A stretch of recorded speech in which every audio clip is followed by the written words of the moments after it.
श्री राम षट् सर्ग। हनुमान जी का पुनः सीता जी से मिलकर लौटना और समुद्र को लांघना। तदनंतर हनुमान जी अशोक वृक्ष के नीचे बैठी हुई जानकी जी के पास गए और उन्हें प्रणाम करके बोले, आर्ये, सौभाग्य की बात है कि इस समय मैं आपको सकुशल देख रहा हूं। सीता अपने पति के स्नेह में डूबी हुई थी। वे हनुमान जी को प्रस्थान करने के लिए उद्यत जान उन्हें बारंबार देखती हुई बोली, तात, निष्पाप वानर वीर, यदि तुम उचित समझो तो एक दिन और यहाँ किसी गुप्त स्थान में ठहर जाओ। आज विश्राम करके कल चले जाना। वानर प्रवर, तुम्हारे निकट रहने से मुझ मंदभागिनी का अपार शोक भी थोड़ी देर के लिए कम हो जाएगा। कपिश्रेष्ठ, वानर शिरोमणे, जब तुम चले जाओगे तब फिर तुम्हारे आने तक मेरे प्राण रहेंगे या नहीं, इसका कोई विश्वास नहीं है। वीर, मुझ पर दुख पड़ते गए हैं। मैं मानसिक शोक से दिन दिन दुर्बल हो जा रही हूं। अब तुम्हारा दर्शन न होना मेरे हृदय को और भी विदीर्ण करता रहेगा। वीर, मेरे सामने यह संदेह अभी तक बना ही हुआ है कि बड़े बड़े वानरों और रीछों के सहायक होने पर भी महाबली सुग्रीव इस दुर्लंघ समुद्र को कैसे पार करेंगे। उनकी सेना के वे वानर और भालू तथा वे दोनों राजकुमार श्री राम और लक्ष्मण भी इस महासागर को कैसे लांघ सकेंगे। तीन ही प्राणियों में इस समुद्र को लांघने की शक्ति है, तुम में, गरुड़ में अथवा वायु देवता में। इस कार्य संबंधी दुष्कर प्रतिबंध के उपस्थित होने पर तुम्हें क्या समाधान दिखाई देता है, बताओ, क्योंकि तुम कार्य कुशल हो। शत्रुवीरों का संहार करने वाले कपिश्रेष्ठ, इसमें संदेह नहीं कि इस कार्य को सिद्ध करने में तुम अकेले ही पूर्ण समर्थ हो, परंतु तुम्हारे द्वारा जो विजय रूप फल की प्राप्ति होगी उससे तुम्हारा ही यश बढ़ेगा, भगवान श्री राम का नहीं। परंतु शत्रु सेना को पीड़ा देने वाले श्री रामचंद्र जी यदि लंका को अपनी सेना से पददलित करके मुझे यहां से ले चले तो वह उनके योग्य पराक्रम होगा। अतः तुम ऐसा उपाय करो जिससे युद्धवीर महात्मा श्री रामचंद्र जी का उनके योग्य पराक्रम प्रकट हो।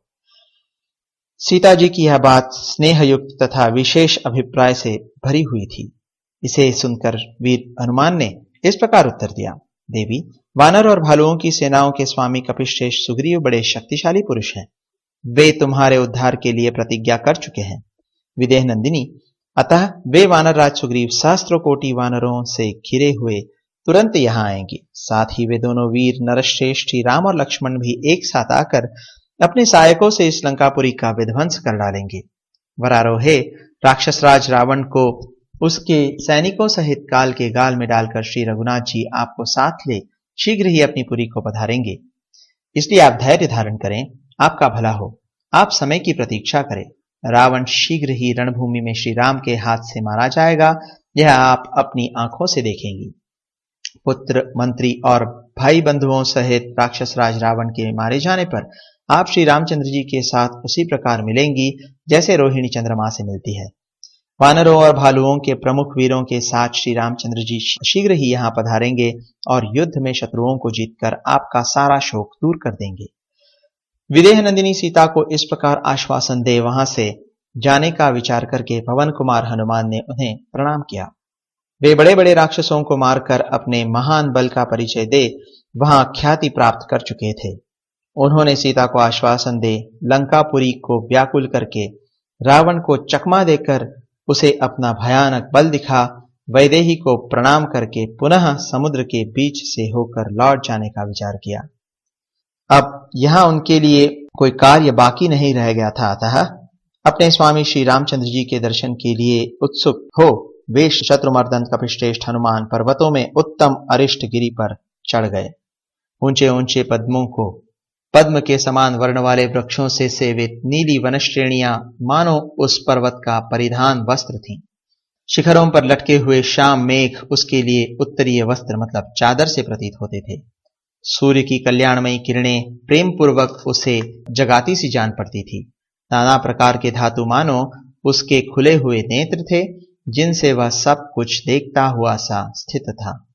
पर्वतीय नदियों की जल राशि के गंभीर घोष से ऐसा लगता था मानो वह पर्वत सस्वर वेद पाठ कर रहा हो। अनेकानेक झरनों के कलकलनाद से वह अरिष्टगिरि स्पष्टतया गीत सा गा रहा था। ऊंचे ऊंचे देवदारू वृक्षों के कारण मानो हाथ ऊपर उठाए खड़ा था। सब ओर जल प्रपातों की गंभीर ध्वनि से व्याप्त होने के कारण चिल्लाता या हल्ला मचाता सा जान पड़ता था। झूमते हुए सरकंडों के श्याम वनों से वह कांपता सा प्रतीत होता था। वायु के झोंके खाकर हिलते और मधुर ध्वनि करते बांसों से उपलक्षित होने वाला वह पर्वत मानो बांसुरी बजा रहा था। भयानक विषधर सर्पों के पुंकार से लंबी सांस खींचता सा जान पड़ता था। कुहेरे के कारण गहरी प्रतीत होने वाली निश्चल गुफाओं द्वारा वह ध्यान सा कर रहा था।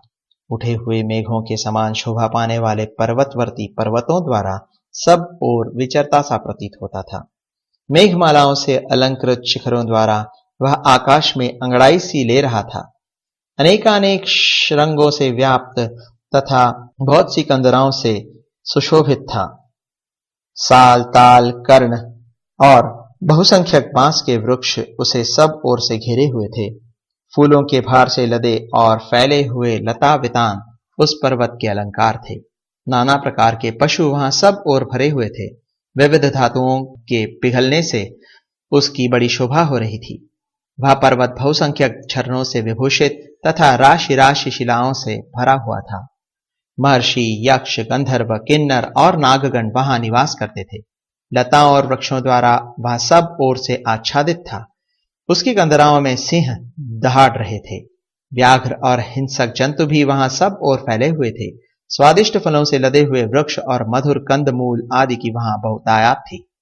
ऐसे रमणीय पर्वत पर वानर शिरोमणि पवन कुमार हनुमान जी श्री रामचंद्र जी के दर्शन की शीघ्रता और अत्यंत हर्ष से प्रेरित होकर चढ़ गए।